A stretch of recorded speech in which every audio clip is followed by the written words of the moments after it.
کتاب ایمان کے بیان، صحیح بخاری حدیث نمبر 42۔ رسول اللہ صلی اللہ علیہ وآلہ وسلم نے فرمایا کہ تم میں سے کوئی شخص جب اپنا اسلام کو عمدہ بنا لے، یعنی نفاق و ریا سے پاک کر لے، ہر نیک کام جو وہ کرتا ہے اس کے عوض 10 سے لے کر 700 گنا تک نیکیاں لکھی جاتی ہیں، اور ہر برا کام جو کرتا ہے تو وہ اتنا ہی لکھا جاتا ہے جتنا کہ اس نے کیا ہے۔ صحیح بخاری حدیث نمبر 43۔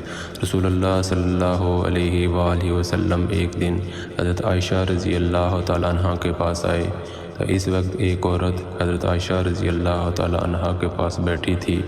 آپ صلی اللہ علیہ وآلہ وسلم نے دریافت کیا، یہ کون ہے؟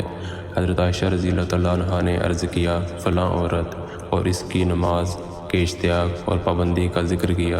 آپ صلی اللہ علیہ وآلہ وسلم نے فرمایا، ٹھہر جاؤ، سن لو کہ تم پر اتنا ہی عمل واجب ہے جتنے عمل کی تمہارے اندر طاقت ہے۔ خدا کی قسم، ثواب دینے سے اللہ نہیں اکتاتا، مگر تم عمل کرتے کرتے اکتا جاؤ گے، اور اللہ کو دین کا وہی عمل زیادہ پسند ہے جس کی ہمیشہ پابندی کی جا سکے اور انسان بغیر اکتائے اسے انجام